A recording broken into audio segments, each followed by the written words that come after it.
विराजिबे विघ्नराज उत्सव मुखर पुरपल्ली सबुठी आध्यात्मिक परिवेश झलसुची सुंदर तोरण पूजा मंडप को आकर्षणीय भाव में सजा जाइछि। विभिन्न अनुष्ठान द्वारा स्कूल कॉलेज रे पूजा पाई पहुंचले छात्र छात्री। राति अनिद्रा होई साजसज्जा करिसंती युवपीढ़ी। मिठा दुकान रे मध्य प्रबल गहली। एहा सहित विभिन्न मंदिर रे सकाळु सकाळु पूजा आरंभ होई गलानी। अधिक सूचना सीधासख आम सहित दक्षिण ओडिशा मुख्य प्रकाश पट्टनायक अच्छा। प्रकाश, आज विघ्नराजंकर दिन एवं खूब शीघ्र सबुठी देखा मिलूँ चलचंचल सब पुरपल्ली विघ्नराजों आवाहन विभिन्न मंदिर में गहली चहली स्कूल को जीवाई छात्र छात्री समस्त प्रस्तुत सबुठी साजसज्जार चित्र आसुची किभली देखुंत चित्र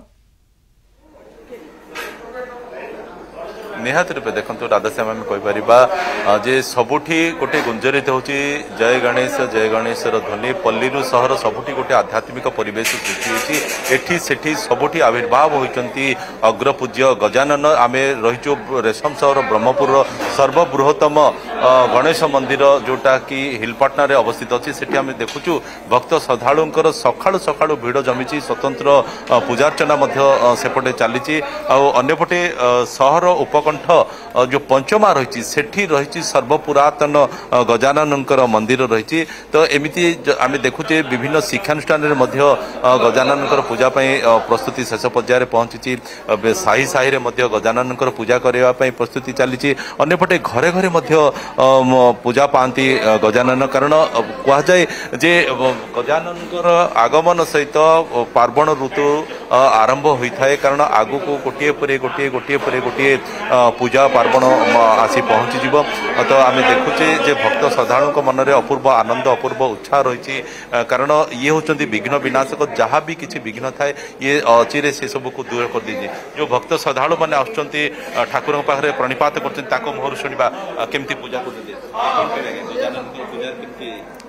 आज हूँ पवित्र गणेश चतुर्थी बहुत बड़ दिन। ए मुख्यतः विद्यार्थी माने से माने गणेश को पूजा करी कहीं गणेश होचंदी विद्यार भगवान। तो से माने गणेश को पूजा करी बड़ बड़ विद्यार्थी माने बहुत बयसर से माने सब उपवास भी रखी था। घरे आमे सब बेले गणेश पूजा करूँ तो जो मूर्ति को आमे पूजा करूँ से मूर्ति आज पूजा करी गणेश स्वतंत्र भाव लड्डू बनाई लड्डू कहीं गणेश लड्डू प्रिय होता है कहले गणेश अति प्रिय एठी मंदिर परिसर में भक्त श्रद्धालु मागणा लड्डूर व्यवस्था कराई। जो मैंने आसुँच ठाकुर दर्शन करने से लड्डू पाई जाऊँ। ओम वक्रतुंडाय महाकाय कटिसूर्य समप्रभ निर्विघ्ने कुरु मे देव सर्व कार्येषु सर्वदा। ये होचंदी सिद्धि विनायक मंदिर। एडी जहाँ भी मागती सिद्धि हुए एवं आमर ए प्रसिद्ध मंदिर हिलपाटनार ए बहुत सुंदर मंदिर एवं बहुत सिद्धि प्रदान करती जी जहाँ कहते से सिद्धि करती से आना सिद्धि विनायक मंदिर भाव प्रसिद्ध।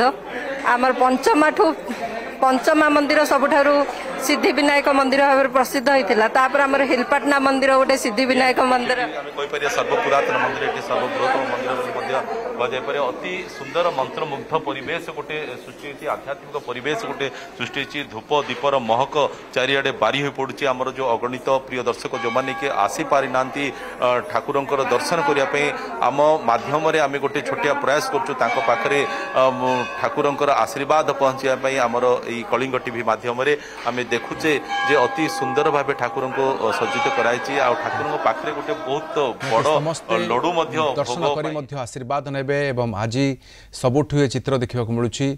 बहुत धन्यवाद तमाम सूचना सहित दक्षिण ओडिशा मुख्य प्रकाश पट्टनायक रही संपर्क अधिक चित्र।